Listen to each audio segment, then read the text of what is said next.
Hi, I'm Mike. And I'm Brittany. And this is NFGeeks.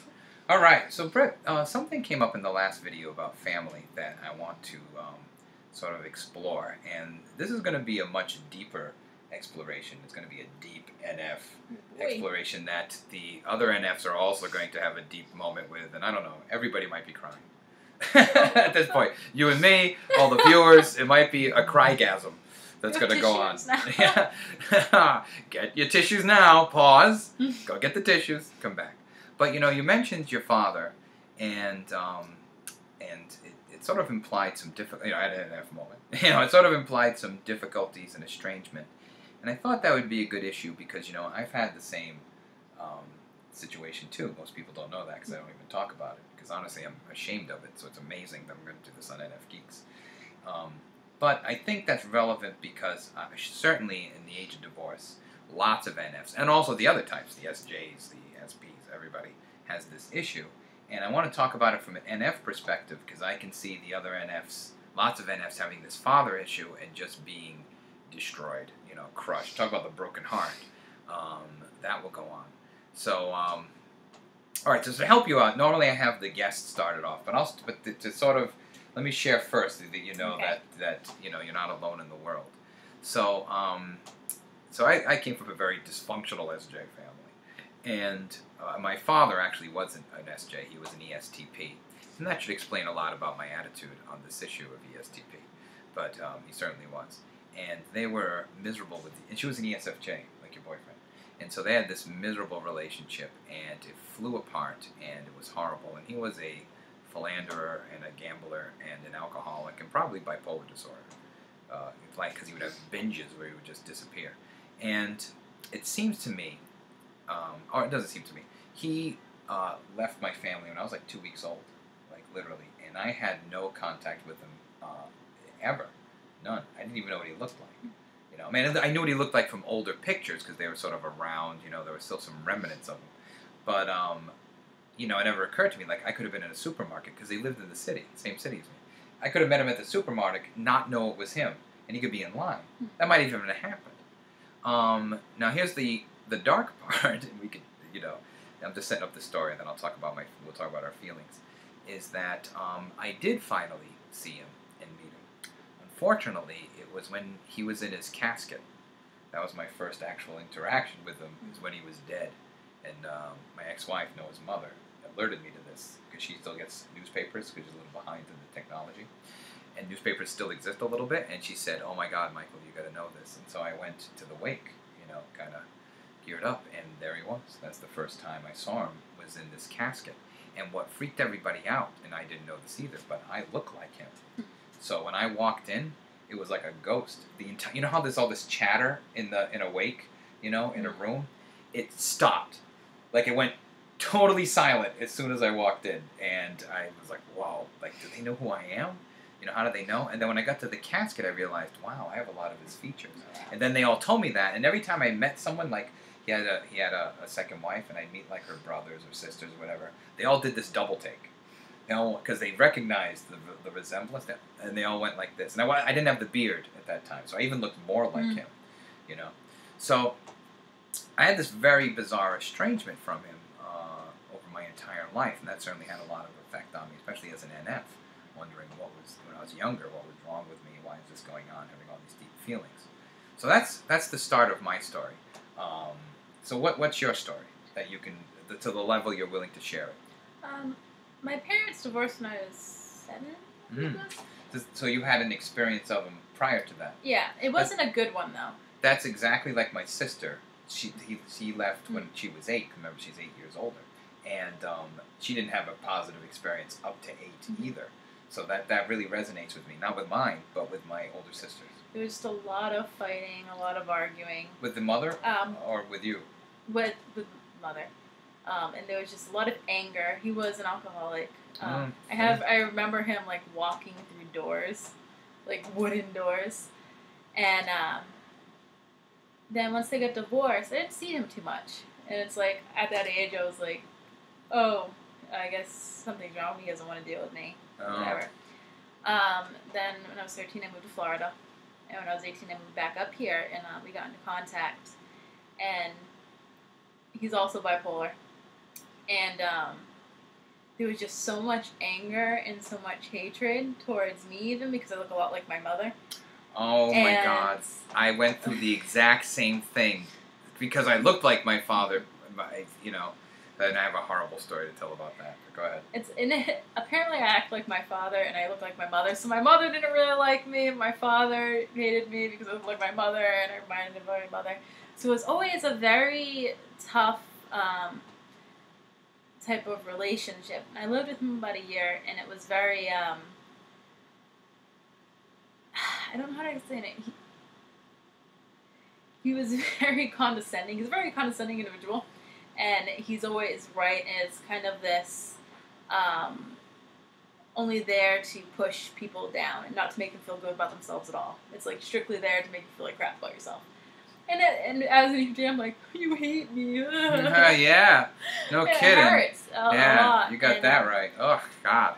Even till this day, last Christmas, I brought him something, and we talked for a bit, and I left, and I still felt like immense crap about myself. It's like, it's an interesting feeling when you want a relationship so badly with somebody that, but... see, they're all crying already. But if you... We just did it. You want a relationship so badly, and you put forth the effort, and it's like, no, denied. Oh. What's wrong with me? Here's my heart. Yeah. Stab. I know. But yeah. You know, and this is going to reveal my own trauma, but this is relevant. You talked about how you looked like your dad and your mother flipping out. Obviously, I just revealed that was also true about me.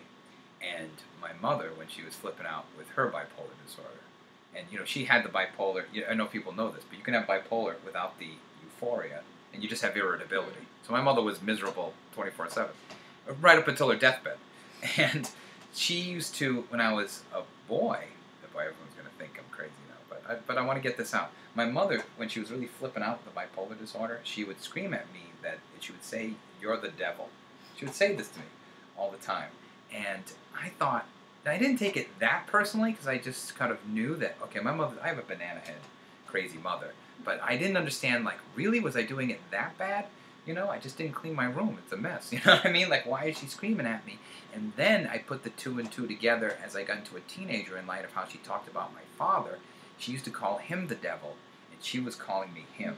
She wasn't calling me Satan. She wasn't calling me Lucifer, Mephistopheles, you know, Count Iblis. You know, she wasn't doing that. She was referring to my father and calling me my father. That's what she was doing. So are there any specific examples where that's happened? And I have some more about the likeness, but where your mother was actually literally talking to you like you were your father. Well, see, I look like my mother, and that's why my father... Oh, your father. Sorry, the other way around. Yeah. I got it wrong.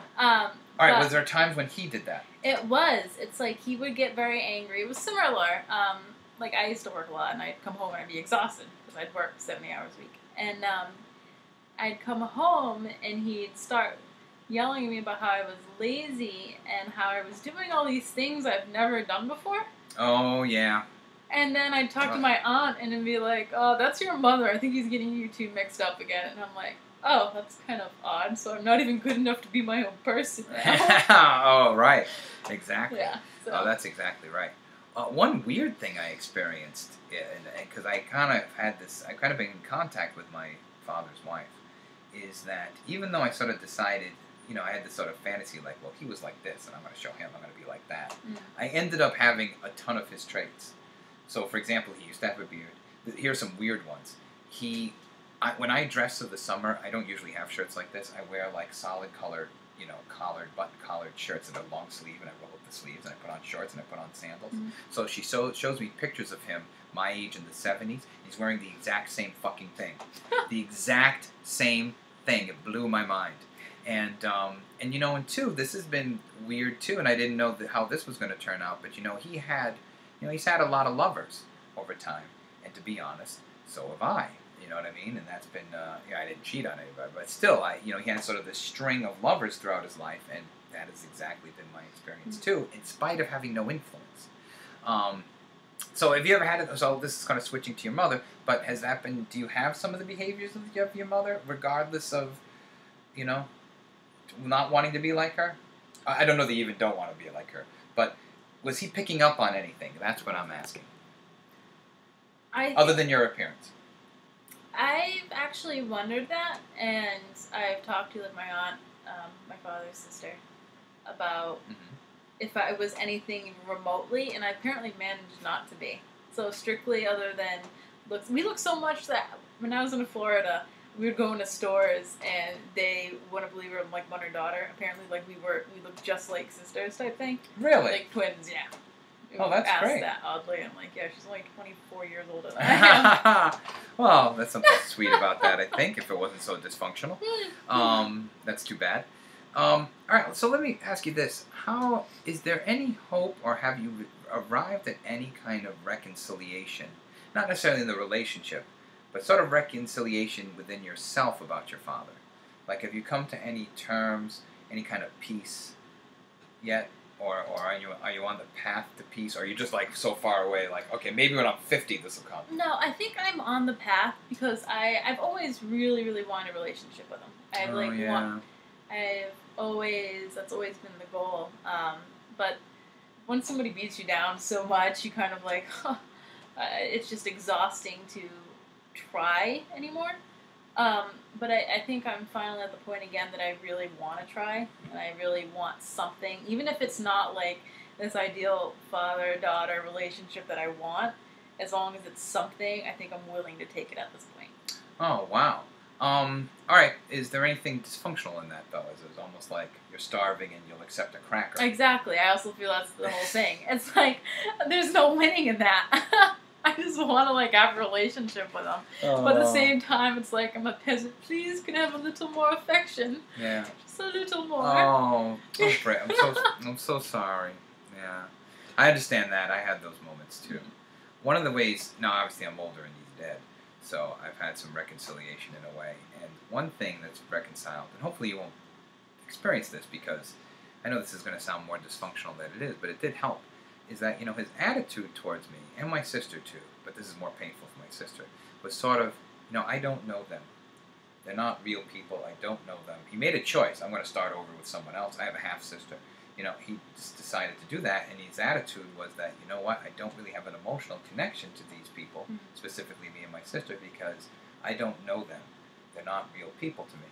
And when I really thought about that, now at first that sounds painful to hear from your own father, but as somebody in middle age, I really thought about, and I didn't hear it directly from him either, but when I really thought about it, I said, you know what, I can accept that. I feel the same way about him. He's not a real person to me, even now, even in death.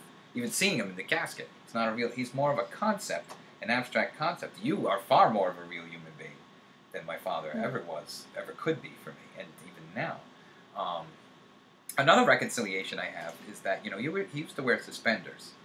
And even old pictures, he's wearing suspenders. And so as a memento, his wife gave me his suspenders.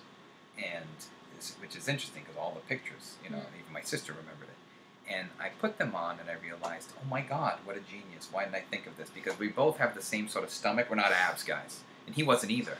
And the reason why he wore the suspenders is because it was more comfortable for the pants and he didn't have it fall under his belly. And so now I wear suspenders all the time for that same reason. I haven't felt more comfortable in pants my whole life. So, he did give me something. Isn't that strange? Yes. And that helped me, and it still does. Is there anything your own father has given you, even if he didn't mean to give it to you? Because my father didn't give me these things. And either wisdom or something, is there any piece that you've gotten from him that at least you could say, well, I got this? It could be an object, anything yet. As of right now, no. But I do feel differently in that I understand that he doesn't see me almost as a real person because he sees me as my mother's clone. That's how he sees me. I don't have my own mannerisms. Right. I don't have my own ideas. Right. Like even now. Exactly. And I think I just want to... It's not functional at all. I just want to prove to him that I am my own person. And... Because he's always been a real person to me. Because I was close to him until they divorced. And I just have these memories. Whether it was good or bad, I have these memories of him. And we had this relationship. And then for me, it seems like all of a sudden it disappeared. So it wasn't like a... Geez, that's exactly what my sister would have said. Wow. It's not like, oh, we never had a relationship. It's not like, right. Oh, we gradually grew apart. Right. That's exactly what she said. Wow. he left, and then I moved, and we just never connected back. So to me, we still have something that could get some, like, ideally, we still have something that you're holding on. Something, if Yeah. you could My only sister had see that same me attitude. as a person that I am and not this other person. So. All right, I know we're a little over, but I want to ask one more question, and that is, if you hypothetically or ideally, if there's one concrete or specific thing you could get from him, given to you, not get like take, but given freely out of love or whatever, what would it be? That could be what is the one thing that would make a difference? Not that, I don't know if it's that he given to me in general, but I just want him to view me as my own person. I don't need something tangible. I don't need like a feeling. I just want. I would just make me happier knowing that he knows that I am my own person and not. So what you're saying is a change in perspective about who you are. Yes. That is not connected to whatever happened. Right. Well, that's wonderful. You know, I wish my mother had done that.